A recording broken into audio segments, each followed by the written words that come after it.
Yan po, oh. Narating natin itong isang lugar na mayroong tree house. At ang sabi po, may mga natutulog daw po dito. Ayan. Dito daw po sila natutulog, lalo na kapag kasagsagan ng baha dito po sa Purok 2 ng Mangkawayan. Kasi kitang-kita naman po sa lugar, ayan po na ang lugar po ay binabaha. Grabe, oh. So, subukan nating akyatin ito para makita natin ang loob.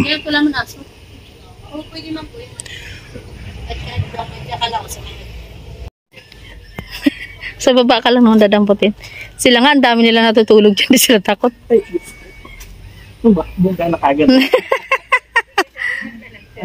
Pero, kaya ka pa niya. Sir, umawak sa isang ano. Yan.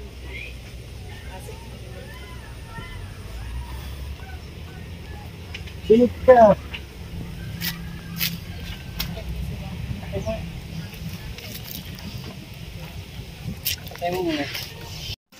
Ayan po. May tao kaya dito? Ayan. So ito na po yung tree house. Grabe naman po yung mga yung mga hakbang. Parang ay, Diyos ko po. Para ako mahuhulog. Tapos kailangan pang yumuko dito banda para makapasok ka. Tao po. Ay, ate. Aray ko po, Lord. Dahan lang dyan, eh. Ate, anong ginagawa mo dyan? Dito lang po ako at walang paninda. Bahay mo yan, ate? Ay, dito po kami natulog, sir. Bahay na rin po. Dito kayo natutulog po? Opo. Ay, bakit po doon sa may baba na bahay? Isira-sira din po. Ibig mo sabihin, ate, mas safe kayo dito kaysa doon sa baba? Ay, wala po kami matulugan talaga doon at di pa po siminto ang bahay namin. Oh. Kasi lang po doon yung mga bata. So, ilan ba yung mga anak mo doon? 6 po. 6. Opo. Tapos, ilang taon yung panganay? Ay, panganay po, may asawa na po. So ilan na lang kasama ninyo dyan? 6 pa rin po. Nandyan pa pati may asawa?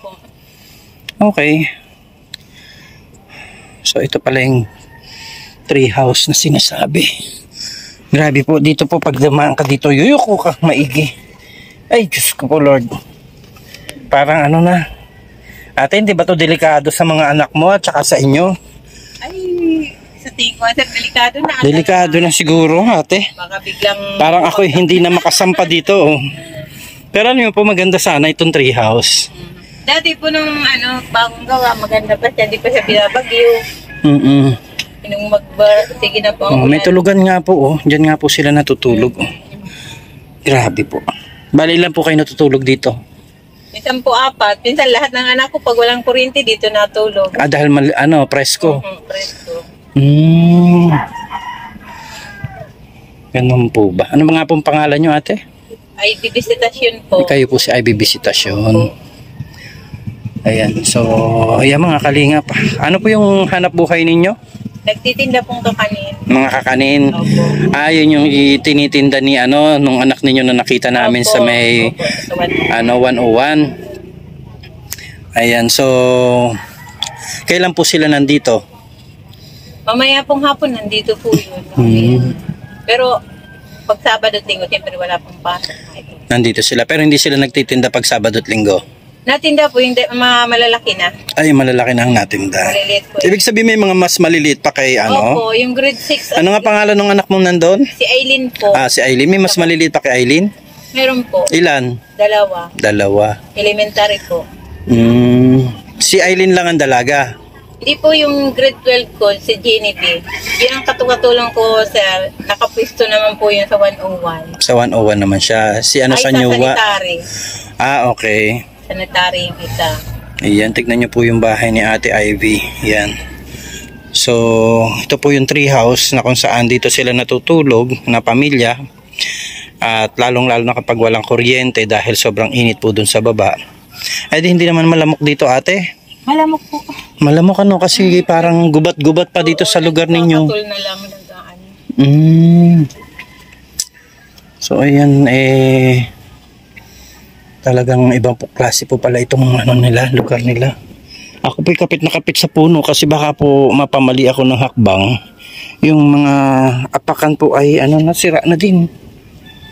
May nasira na nga po akong kawayan doon sa baba. Narupok na ano na, lusaw na rin sa tubig yung mga kahoy. So ayan po, pag ganyan dyan bababa, yuyuko pa po kami dyan. So yun, Ate Ivy, doon tayo sa bahay mo. Tignan natin yung bahay mo, no? Sige po. Ayan. Dito ay, ito lang yung tinutulugan ninyo. Kasi doon sa baba, hindi naman kayo kasya lahat. Ayan. Ang problema natin ito, paano tayo bababa? Ay, Lord.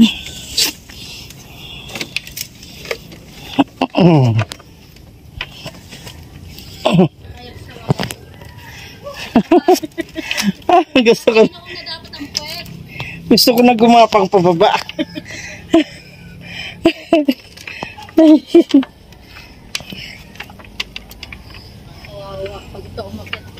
Kawawa talaga. Ay, Diyos ko, Lord. Lagi inuuna ang puwet. Inuuna ang ulo. Ha? Inuuna ang puwet. Ay, di. Pag naungkod yung puwet mo sa isang baitang, wala, subsub ka.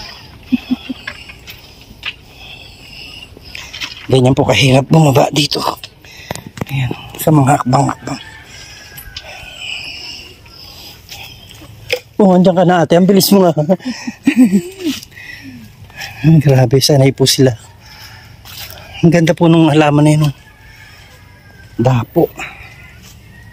Ate, anong nangyari dito sa lugar mo? Sa inyo po lahat ito? Hindi po. Ano po? Sa kanila po sa kanila magkakapatid, yung tiyuhin ng asawa ko. Dito po kayo nagluluto? Opo, yan po yung kusina ko. Grabe ang bahay ni ate, sira-sira na rin talaga kahit kusina. Wala na rin makakatulog dito, ano? Bubog sa baha. Nalulubog po kasi sila sa baha dito. Grabe po ang ano, sitwasyon.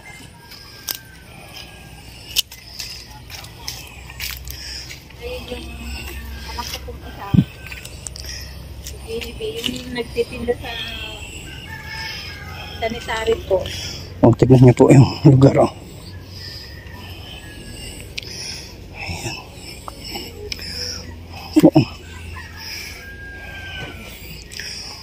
Po yung bahay nila, oh. Kaya nanonood pa kayo sa bal.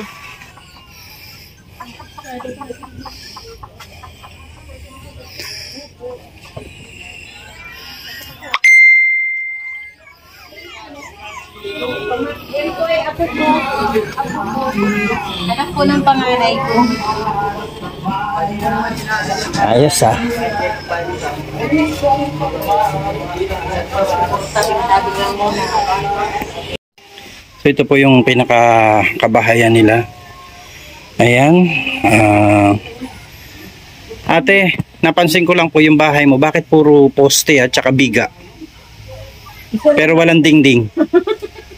Wala pa pong panggawa eh.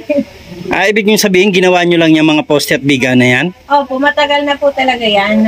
Ate, parang marupok na rin po. Opo.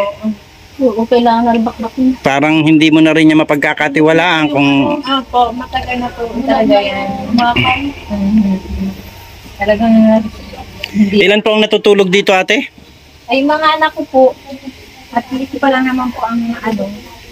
May isang papag dyan po. Ayan, hindi na po yan inaabot ng tubig. Hindi man po. Hanggang dito lang. Po. Doon. Kasi po, abot po yan hanggang dito. Ayan, may magandang dalaga dito, oh. Ano pangalan mo, ate? Genevieve po. Genevieve? Okay. Genevieve, ilang taong ka na? 18 po. 18 na si Genevieve. Dito ka, be? Ano ka? Against the light ka? Yan. Kumusta ka naman, Genevieve? Okay naman po. Okay naman. Kumusta? Nag-aaral ka? Opo. Anong year mo na? Grade 12 po. Grade 12. So, graduating ka pala. Ayan kumusta naman ang buhay? Okay pa naman. Okay pa naman. So, anong pangarap mo sa buhay? Ano? Kahit yung makaraos lang po kami dyan. Sa araw-araw? Ano bang pangarap mong tapusin na kurso? Hindi na po maka-college yung bala. Bakit naman? Hindi po kaya na po. Hindi na kaya ng parents. Bakit? Sa tingin mo, ano ba trabaho ni tatay? Mekaniko lang po. Mekaniko, si tatay. So, ano siya, may sariling talyer? Nakikipasok lang sa mga talyer, gano'n. Ano bang kita ni tatay mo? Mababa. Dito ka, Ate Ivy. Upo ka po, Ate Ivy. Ate Ivy, upo ka. Mababa lang siya. Magkano bang kita ng asawa mo? 200. Ganon? Ikaw po, yung pinagtatrabahuhan mo, magkano kinikita ninyo sa pagtitinda ng kakanin? Ay, sapat naman po sa pagkain namin. Pero hanggang doon ang pagkain. Oo. Ate, yung mga anak mo ay tinutulungan ka. Kagaya ito si, ano nga pangalan mo ulit? Jenny po. Jenny B. B, kumusta naman po ang buhay? Ito po, sir, nakakaraos. Mahirap man. Nakakaraos po naman sa araw. Ilang taon na po kayong ganito ang sitwasyon nyo? Basta matagal na po at ilang taon na kami dito. 23 taon. 23 years, hindi nyo po napaayos yung bahay talaga. Bakit po? Talagang kapos na kapos po ba talaga? Opo, sir, at minsan walang trabaho ng asawa ko. Ako lang po nag-ahanap. Nagtitim na lang po ako. Pagkatulad, pag wala ng punan, natitigil. Wala na naman po. Ano yung puhunan mo? Inuutang mo yan? Opo, inuutang ko po. So, lagi ka pa rin nagbabayad kada Sige po, pag utangin ko puhunan, tapos sa isang araw, babayad ko, wala na naman po. Magkano puhunan na inuutang mo kapag ano? Minsan po, 2,000. At pinagkakasya na po namin yun. Oo. Tapos ilang araw lang, babayaran mo naman. Panadaran ko naman. Tapos yung mga anak mo, may mga asawa na yung iba? Isa lang po yung panganay. Ilan taon na po ba yung anak niyong panganay? 23. 23 nag-asawa na siya kagad. Ano yung anak mo? Babae, lalaki? Babae. Ano yung napangasawa niya ng trabaho? Hapon na dyan, nag-iinom. Oo. Para inom.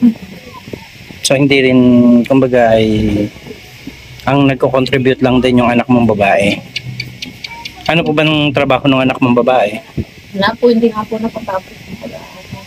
So paano po? Wala talaga silang pagkakakitaan. Ilan na po ang anak nila? 2 po. So dito lang talaga sila sa inyo nakaasa ngayon. Ngayon, may bahay po sila doon. Naglipat na po sila. Tayo yung asawa nilang bahay-bahay. Saan po? Banda? Sa ano, Purok 3. Yan. So, ramdam mong hirap ng buhay, ano? Jenny B? Ramdam mo yung hirap ng buhay ng pamilya. So, anong plano mo? Plano ko pong magtapos. Gusto ko rin po sana magtapos ng pag-aaral kasi lang kapos din po. Kapos din. Nagsabi ka ba kila mama at papa mo na gusto ko po mag-aral?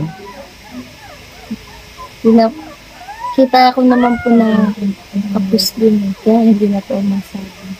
Hindi ka na nagsabi. Parang tinanggap mo na ba sa sarili mo na hanggang dyan ka na lang? Pero hindi naman po dahil hindi ako magtatapos. Magpapabaya po ako. Yung parang magtratrabaho pa din po ako para sa kanila. Oo. Ano bang plano mong pasuking trabaho? Kung hindi ka naman nakatapos? Mag-ano po ako, mag-apply po ako sa mga pakatulog ng electronic. Kasi electronic po ang kinuha ko. Yung sa anong mo, grade 12 mo. Para po madali lang po makahanap ng trabaho. Kahit sa ibang bansa. Kagaya ngayon, 18 years old ka na. May boyfriend ka ba? Wala po. Kasi alam mo, minsan yan ang nakakapigil sa atin para matupad yung mga pangarap natin, di ba? Na baka mamaya ay yung boyfriend mo magmadali, di ba? Mabuti wala kang boyfriend. So ibig sabihin, nakakonsentrate ka pa para makatulong sa family. Kaya din po hindi ako na So sa ngayon, Jenny V, ilan kayong ng mga kapatid mo pa na plano mong iahon sa hirap? Yung mga maliliit ko pa pong kapatid, 4 po. Ay, Sinong sumunod dun sa panganay na nag-asawa? si kuya po. Ay, kuya mo. May trabaho din siya. Wala ring trabaho si kuya. So, nandyan lang din si kuya. Si tatay nandyan din. Wala. Ano po meron dyan? Birthday po yung May birthday. Lagi-lagi ba sila nagiinom? Hindi naman pag may birthday. Pero kung yung mga simpleng araw na ano naman, hindi naman. Ibig sabihin, hindi sila lango sa alak. Kung meron lang okasyon. Ayun. So ate, kung may nakikinig sa inyo, ano pong masasabi mo dun sa mga taong nakikinig sa inyo na baka sa tingin mo ay makakatulong sa'yo? ano po, yung gusto ko po sana sabihin kung matutulungan lang kami eh. Kahit po para sa mga anak ko na lang, Ano yung para sa mga anak mo ate? yung makapag-aral po sila na maayos. Kasi hindi po talaga namin mabigyan ng ano. Ang trabaho ko po ay ganun lang, pagtitinda. Parang kulang-kulang pa sa amin. Yung asawa ko hindi po laging may trabaho. Ganun po. Gusto ko po sana kung mayroon matulong sa amin, mapaayos mo lang kahit hindi po masyadong maganda ang bahay namin. Kasi di maganda ang ano. Basta safe kayo. Lang po, opo.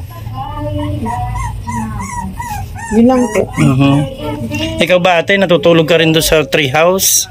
Minsan po. Hindi ka natatakot doon umakyat? Hindi po. Kasi ako muntik na ako mahulog eh. Sana yan din. Sa bagay, ilang taon na yung tree house nyo? Na 4 na. 4 na. So yun.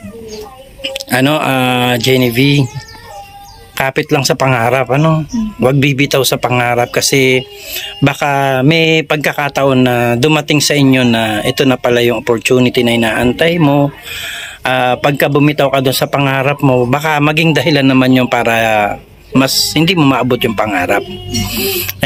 Ikaw ba ay kahit na anong mangyari, yung pangarap mo ipupush mo?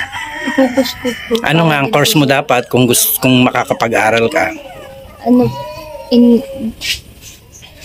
Electrical engineering po. Electrical engineering. So magaling ka pala sa math siguro? Hindi na po masyado. Kasi kapag mga engineering, di ba, kailangan magaling sa math. May mga calculus dyan, di ba? Yung mga courses, yung mga subjects na medyo more on mathematics. Kumusta ba standing mo sa school ngayon? Ayos naman po. Ano ka, may top ba? Wala naman, pero magaganda naman ang mga grades. Opo. Si Aileen, kumusta ang pag-aaral ni Aileen? Ayos din naman po, nakakasali naman po sa mga na gusto niya salihan.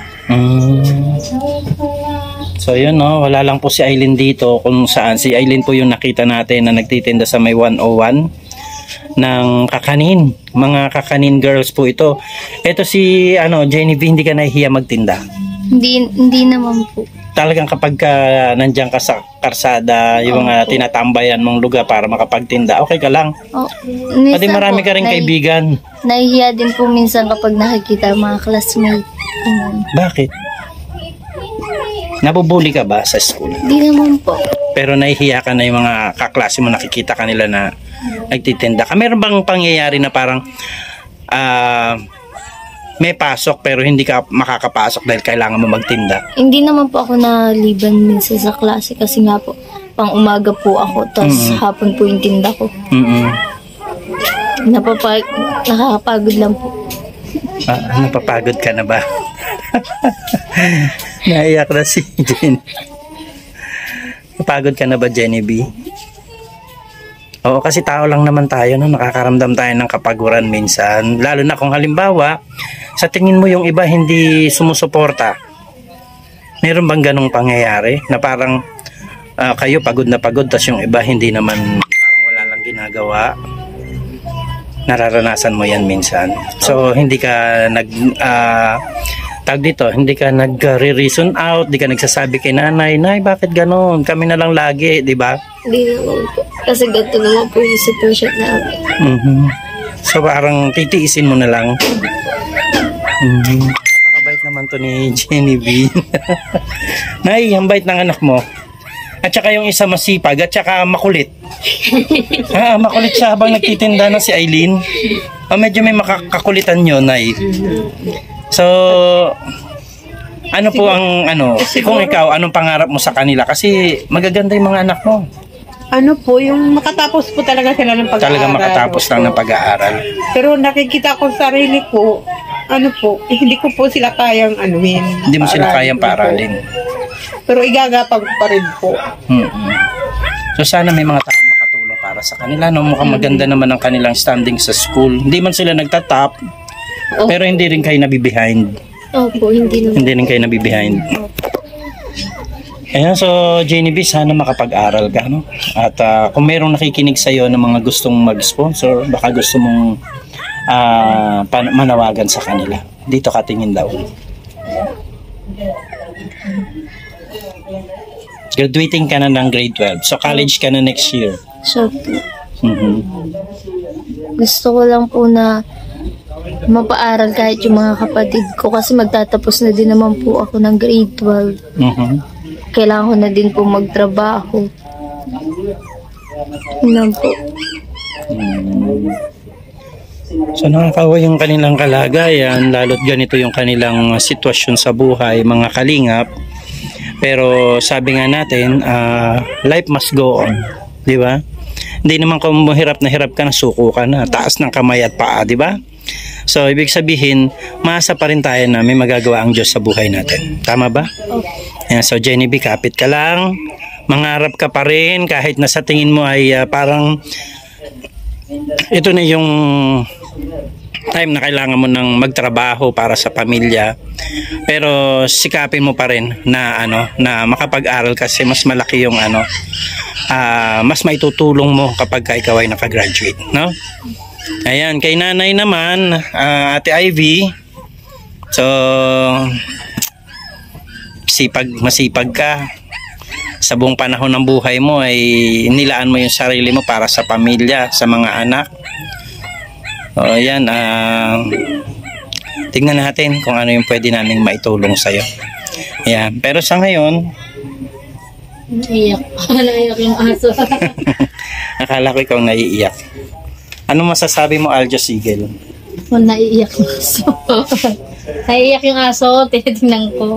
Hindi nga, ano masasabi mo? Kasi parang ramdam ko yung sinasabi ni Jenny B na gusto niya mag-aral pero wala nga kakayanan.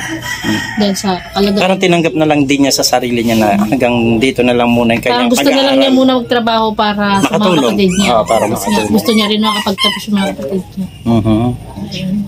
Is nanay umiyak. Kaya inaiyak, tuloy ako. Ayan. Kaya yun. Kasi ramdam ko yung hirap ni nanay na kahit anong pagsisikap niya, di ba, Nay? Ang alam ko, yung kinikita niya sa maghapon ay saktong-sakto lang talaga. At saka hindi niya nahawakan. Sa mga ng bigas. Hindi niya nahawakan kasi sinisingil din agad. Isisave niya lang yung puhunan niya, tapos kailangan na niyang i-divide sa pagkain at panggastos ng mga bata. Kasi babalik na yung puhunan. Ate Ivy? Ay, magkano pong puhunan ang nagagamit? Minsan doon nakakahiram siya 2,000 pesos. 2,000 po. Magkano po pag nakahiram po kayo ng 2,000, magkano po ang kita niyo po? Sa bawat tinda namin na nakaka-3,000 kami. So may 1,000 ka para sa pamilya. Magkano po ang tubo ng 2,000? Yun nga, 1,000. Daddy, tubo. Kita yun nila. Kaya nga. Tubo ng 2,000. Tutubuan niya pa dahil inutangan. Ay, inutang po. Wala naman po. Hindi naman po napatubo. Napatubo. Kailangan lang may balik mo lang. Araw na usap ninyo. Ay, ang bait naman nun. Ate, pakilala mo nga sa akin yan. Ayan, natawa na si Ate Ivy. Hindi naman po. Pero yung iba po, gano'n, napatubo. Kaya nga alam ko nga kasi ganun utang, tapos tutubuan. So ngayon, nagtinda ka o mamaya magtitinda ka? Hindi po nakagawa si mama. Ay, hindi na kayo nakagawa. Bakit? Kasi nga, Wala na pong puhunan. wala nang puhunan. So, yun pala ang problema. Pagka 1,000 po ang puhunan, magkano po ang gugutain niya sa kanila? Pwede naman maging puhunan ng 1,000 pesos. Kaso pwede lang magagawa. Konti lang magagawa. At least kahit pa paano makagawa, di ba? Yung parang matubo lang ako dun sa 1,000 kong puhunan. May At least yun, hindi mo naman, kung halimbawa, di ba? Parang pwede mo nang paikutin yun. Opo. Matugunan po ako dun ng 400, 500. Gano'n. Ah, pwede na. Pambili ng bigas. O, sige na, mami. Paano na, ibibigyan kita ng pampuhunan. At least may paikot-ikutin ka na muna. May paikutin ka muna. Kasi po Hindi mo ay yan kami kailangan ay ibalik. Nag-iikot-ikot pa lang. Ayan ay para sa inyo na yan. Bigyan na lang kita ng puhunan para makapagtinda ka ulit. Salamat po. Pero kalahati lang gusto puhunan mo. Ayan po mga kalingap. Kasi alam niyo po mga kalingap, hindi pa po tayo sumasahod. Wala pa po tayong sahod sa YouTube. Yung binigay po sa ating blessing ni Tita Terry Anderson, bibigyan po si Ayan. nanay. Galing po yan kay Tita Terry Tita Terry Anderson. Anderson, bigyan na lang po natin kay nanay yung binigay mo ding blessing. Thank you, Tita Terry. Nay, Maraming salamat po. pasalamat po tayo kay Tita Terry Anderson.